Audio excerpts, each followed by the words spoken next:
ओम नमो भगवते वासुदेव। ओम नमः शिवाय। ओम नमः शिवाय। ओम नमो भगवते वासुदेवाय। ओम श्री राधा कृष्णाय नमः। ओम नमो नारायण। ओम नमो नारायण। ओम नमो नारायण। आप सभी भक्तवत्सल सनातन भक्तों को गीता के अंदर, श्रीमद् भगवत गीता के अंदर प्रेम रखने वाले, अनुराग रखने वाले सभी गीता अनुरागियों को आपके इस श्री गीता अनुरागी की तरफ से श्री राधे नमन।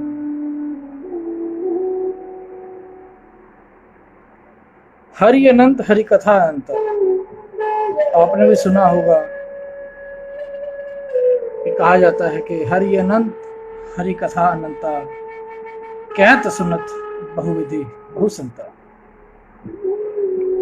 कि भांति भांति के संतों ने अपने अपनी विधियों के अनुसार मेरे प्रभु श्री हरि की अनंत कथाओं का वर्णन अपने अपने भाव से किया है।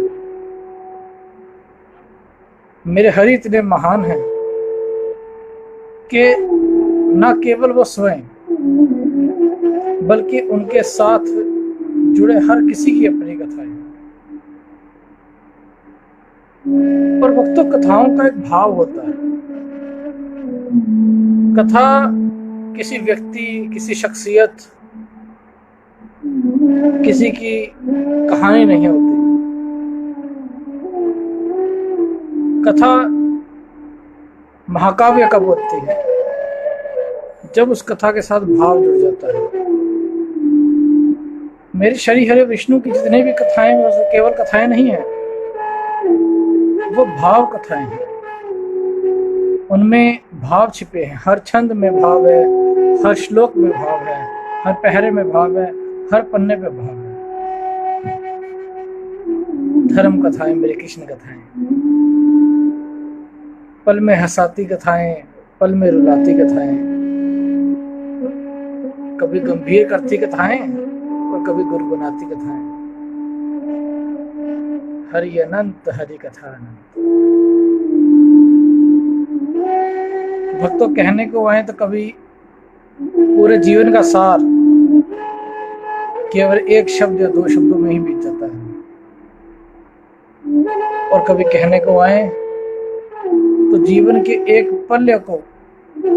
पल को बताने के लिए, उसके भाव को बताने के लिए महाकाव्य लिखे जाते हैं। सारा जीवन कम पड़ जाता है उस एक पल के एहसास को बताने के लिए।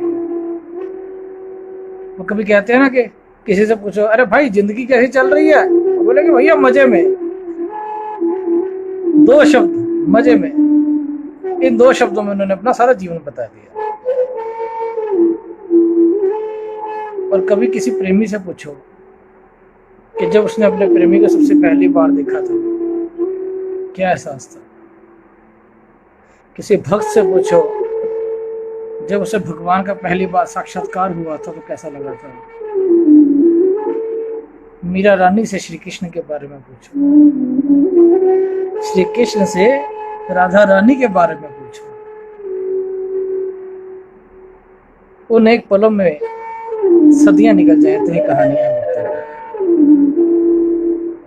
कहने को आए तो एक पल भी कम है, और कहने को आए तो 4 युग भी कम है। उन्हीं पलों के एहसास को, उन्हीं पलों के भाव को तरह तरह के संत ऋषि मुनियों ने अपने अपने भाव से, अपने अपने तरीके से, अपनी अपनी तरफ से हमें प्रस्तुत किया है। ग्रंथों में, पुराणों में, महाकाव्यों में, कहानियों में, कथाओं में, दंत कथाओं में मेरे श्री हरि विष्णु की कथाएं छुपी हुई हैं। अनन्य कथा। जब हम रामायण सुनते हैं, हम रामायण देखते हैं, तो रामायण के लगभग हर चरित्र, हर भाव का संपूर्ण व्याख्यान है। तुलसीदास जी की रामायण में नहीं मिलेगा तो वाल्मीकि रामायण में मिल जाएगा, हिंदी रामायण में नहीं मिलेगा तो तमिल रामायण में मिल जाएगा, उत्तर भारतीय रामायण में नहीं मिलेगा तो दक्षिण भारतीय रामायण में मिल जाएगा, हिंदुस्तानी रामायण में नहीं मिलेगा तो विदेशी रामायणों में मिल जाएगा। इंडोनेशिया ऐसा देश है जहां पर अधिकतर लोग मुसलमान हैं, लेकिन वो आज भी अपने पुरातन इतिहास से जुड़े हुए हैं। वहां आज भी रामायण होती है, श्री राम जी की पूजा होती है।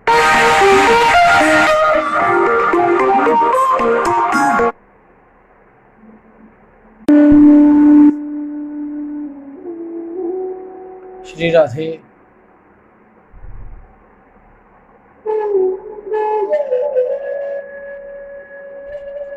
भक्तों, ऐसे ही रामायण के एक पात्र हुए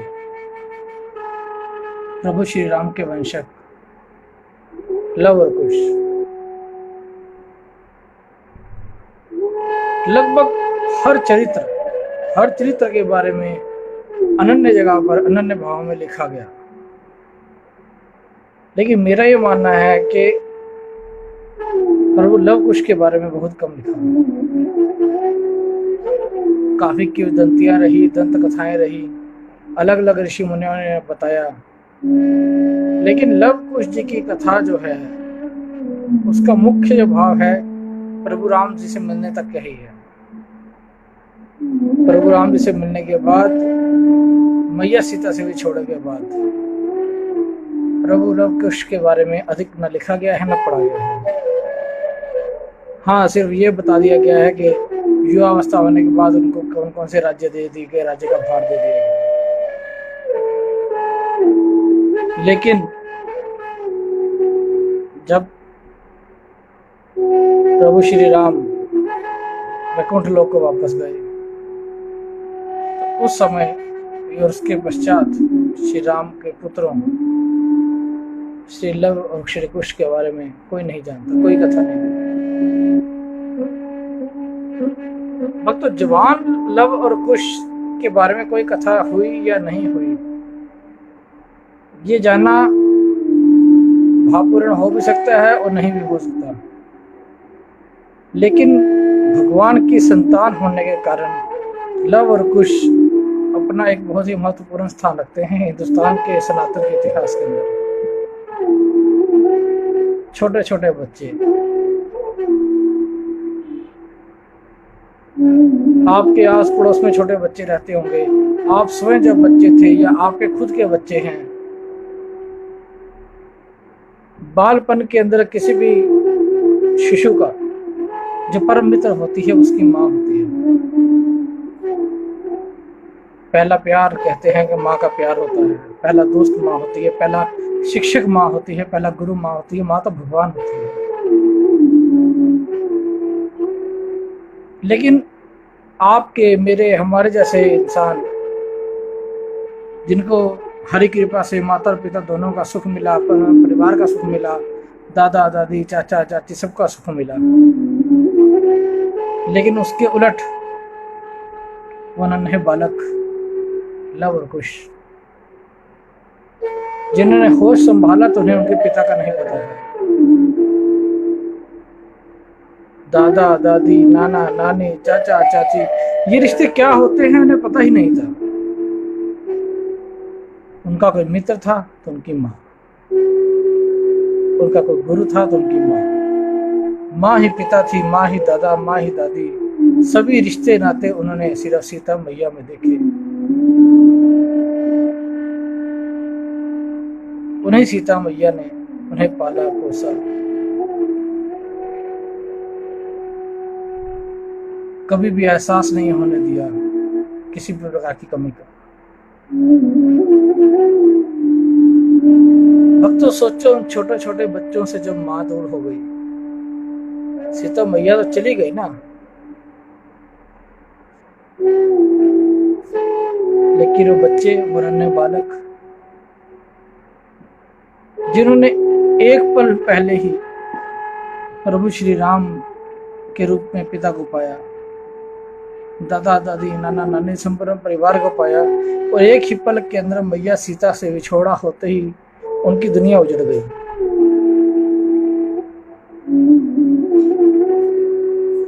किसी युवा इंसान के लिए या किसी भी के लिए किसी चीज को तोड़कर किसी चीज को दोबारा बनाना बड़ा मुश्किल होता है। बड़े भाव जुड़े होते हैं उनके साथ। लेकिन अगर किसी की पूरी दुनिया ही छूट गई, वो भी छोटे छोटे नन्हे बालकों की, तो उन्हें वो पूरी दुनिया दोबारा बसाना कितना मुश्किल रहा होगा। इस भाव को कवि लिखना भूल गए भक्तों। संत महात्मा भूल गए।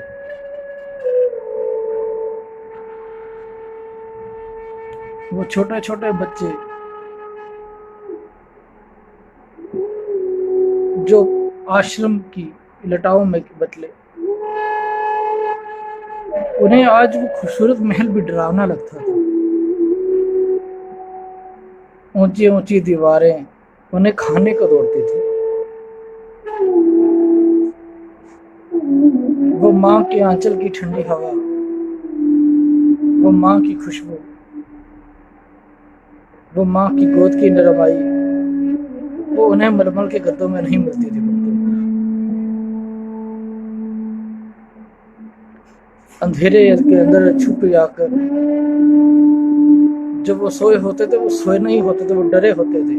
उनकी निगाहें देखती थी कि माँ तुम कहाँ हो, माँ तुम कब आओगी,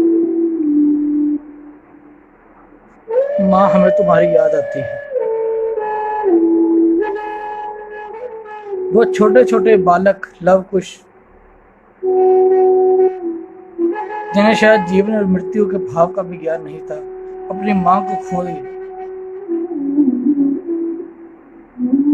उनकी खामोशी अयोध्या के महलों की दीवारों को चीरती थी, लेकिन उनकी खामोशी में छुपे उस चित्कार को सुनने वाला कोई नहीं था।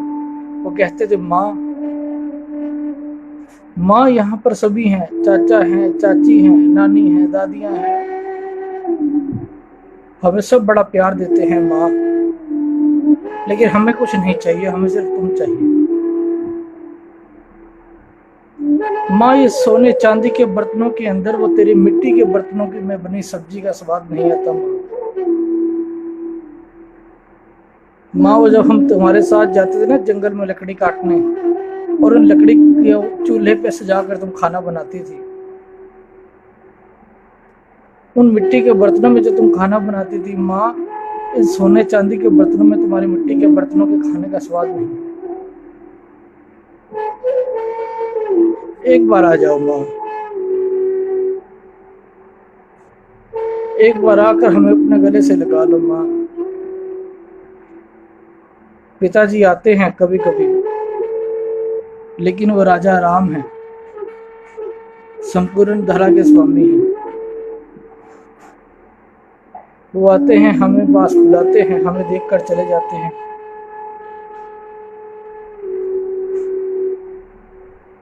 लेकिन हम बहुत अकेले हैं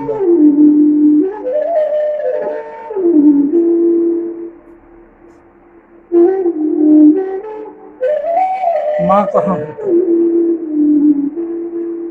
वो नन्हे बालकों लवकुश, उनके भाव को, उनके एहसास को कभी लिखना भूल गए वक्त। कभी एहसास कीजिएगा, कभी सोचिएगा। अपनी माँ से बिछड़े हुए, अनजान चेहरों से घिरे हुए, वो अनजान चेहरे जिनके अंदर उनके लिए ममता है, भाव है, वो उन्हें प्यार से बुलाते हैं, सीने लगाते हैं,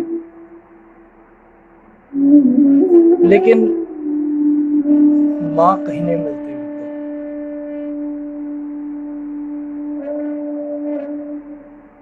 अपनी चाचियों, अपनी नानी दादियों के पास बैठे, ममता की कोई कमी नहीं है, लेकिन जो आनंद सीता मैया के झोली में था वो कहाँ मिल सकता है। अपनी माँ तो अपनी माँ होती है। उनका मासूम व्यक्तित्व चित्कार करता है। वो पूछता है इतिहास से, पूछता है परमेश्वर से, पूछता है सृष्टि से, पूछता है प्रकृति माँ से कि माँ हमारी क्या गलती है, हमें किस पाप की सजा मिली।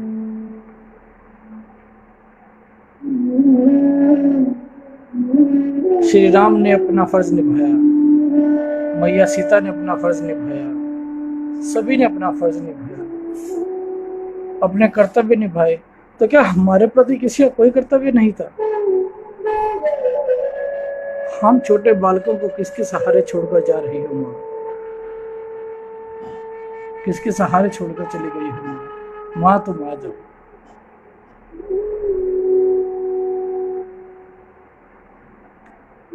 भक्तों, माँ होती है। किसी बालक के लिए संपूर्ण सृष्टि के धन से भी अधिक कीमती। माँ की कमी सृष्टि की कोई चीज, कोई वस्तु पूरी नहीं कर सकती। और खास तौर उन बच्चों के लिए जिनकी तो सृष्टि ही उनकी माँ थी। सुबह उठना माँ के साथ, खेलना माँ के साथ, सारा जीवन माँ के साथ बिताया। एक ही आश्रम में माँ के साथ, वहीं माँ रहती थी, वहीं वो बच्चे पढ़ते थे। और एक ही सेकंड में, एक ही क्षण के अंदर सब कुछ खत्म, संपूर्ण सृष्टि खत्म।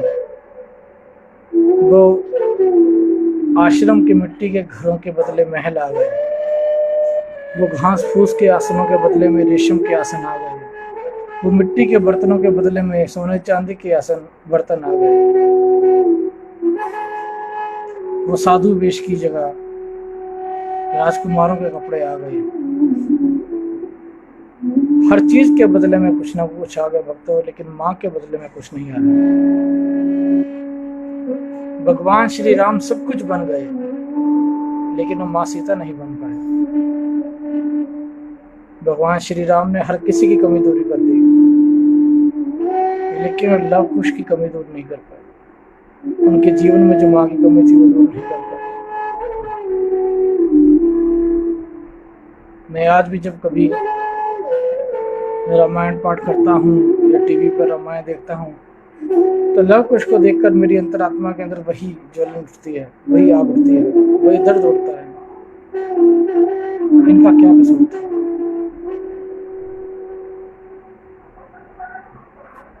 कभी किसी की मांग से दूर ना हो, कभी किसी की सीता मैया से दूर ना हो, कभी किसी बच्चे से उसकी माँ दूर ना हो। तो यही प्रार्थना करता हुआ मैं आज इस कथा का अंत करता हूँ। हरि इच्छा अनुसार दोबारा फिर मिलेंगे। हरि अनंत हरि कथा अनंता, कहत सुनत बहुविधि बहु सुनता। ओम नमो नारायण। ओम नमो नारायण। श्री राधे कृष्णाय नमः। ओम नमो भगवते वासुदेवाय।